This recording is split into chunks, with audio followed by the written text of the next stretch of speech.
Good morning student हम +1 pol science का lesson number 7 राष्ट्रवाद पढ़ रहे हैं।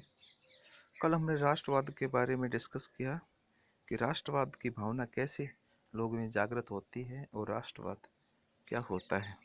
आज हम राष्ट्रवाद के इतिहास के बारे में जानेंगे, तो मैं आशा करता हूँ ध्यानपूर्वक सुनेंगे। देखिए, दूसरा जो लोग अपने को एक राष्ट्र मानते हैं उनके अंदर अपने बारे में बहुधा स्थायी ऐतिहासिक पहचान की भावना होती है। यानी राष्ट्र खुद को इस रूप में देखते हैं जैसे वे बीते अतीत के साथ आगत भविष्य को समेटे हुए हों। वे देश को स्थायी पहचान का खाका प्रस्तुत करने के लिए साझी स्मृतियों, किंवदंतियों, ऐतिहासिक अभिलेखों की रचना के जरिए अपने लिए इतिहास बोध निर्मित करते हैं। इसी प्रकार भारत के राष्ट्रवादियों ने यह दावा करने के लिए एक सभ्यता के बतौर भारत का लंबा और अटूट इतिहास रहा है। यह सफल सभ्यता मूलक निरंतर और एकता भारतीय राष्ट्रवाद की बुनियाद है। देश की प्राचीन सभ्यता और सांस्कृतिक विरासत तथा अन्य उपलब्धियों का साक्ष्य प्रस्तुत किया। उदाहरण स्वरूप नेहरू ने अपनी किताब डिस्कवरी ऑफ इंडिया में लिखा है, हालांकि भारी रूप में लोगों में विविधता और अनगिनत विभिन्नताएं थीं, लेकिन हर जगह एकात्मकता की वह जबरदस्त छाप थी जिसने हमें युगों तक साथ जोड़े रखा, चाहे हम जो भी राजनीतिक भविष्य या दुर्भाग्य झेलना हमें पड़े। अब देखिए, राष्ट्रवाद में भू क्षेत्र का कितना क्या योगदान रहता है, इसके बारे में हम डिस्कस करेंगे।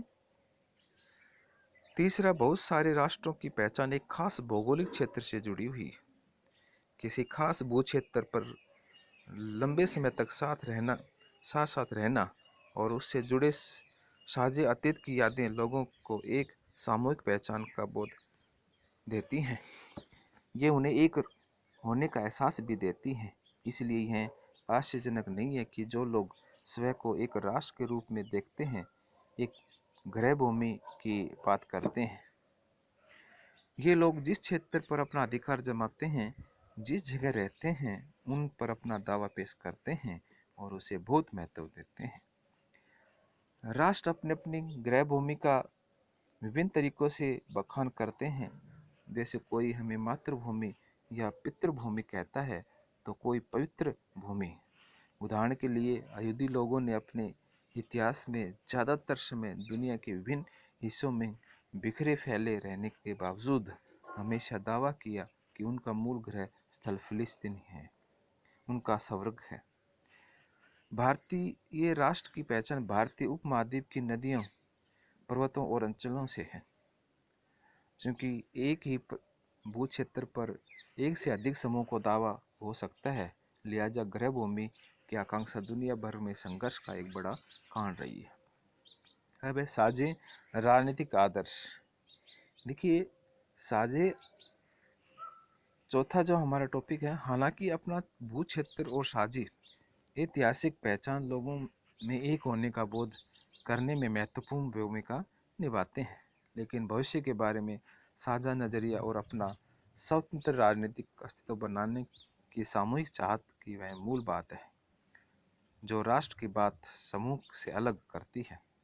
राष्ट्र के सदस्यों की इस बारे में एक साझा दृष्टि होती है कि वे किस तरह का राज्य बनाना चाहते हैं। बाकी बातों के अलावा वे लोकतंत्र, धर्मनिरपेक्षता और उदारवाद जैसे मूल्यों और सिद्धांतों को स्वीकार करते हैं। असल में वे ही शर्त हैं जिसके आधार पर वे साथ ही साथ आना और रहना चाहते हैं। दूसरे शब्दों में यह विचार राष्ट्र के रूप में उनकी राजनीतिक पहचान को बताते हैं। लेकिन लोकतंत्र में कुछ राजनीतिक मूल्यों और आदर्शों के लिए साझी प्रतिद्वंद्विता ही किसी राजनीतिक समुदाय का राष्ट्रीय का सर्वाधिक वांछित आधार होता है। इसके अंतर्गत राजनीतिक समुदाय के सदस्य कुछ दायित्व से बंधे होते हैं।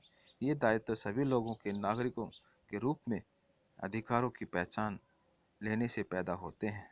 अगर राष्ट्र के नागरिक अपने सह नागरिकों के प्रति अपनी जिम्मेदारी को जान और मान लेते हैं, तो इससे राष्ट्र मजबूत होता है।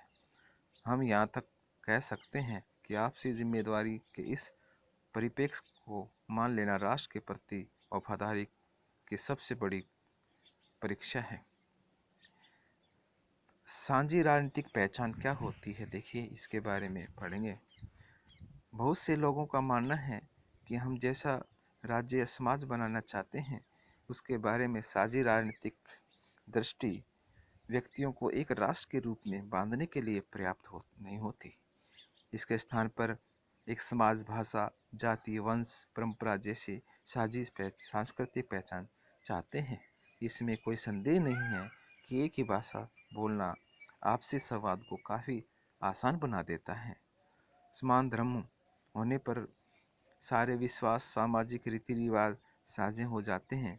एक जैसे त्यौहार मनाना, एक जैसे मौके पर छुट्टियां चाहना और एक जैसे प्रतीकों को धारण करना लोगों को करीब ला सकता है, लेकिन साथ ही ये उन मूल्यों के लिए खतरा भी उत्पन्न कर सकता है जिसे हम लोकतंत्र में महत्वपूर्ण मानते हैं।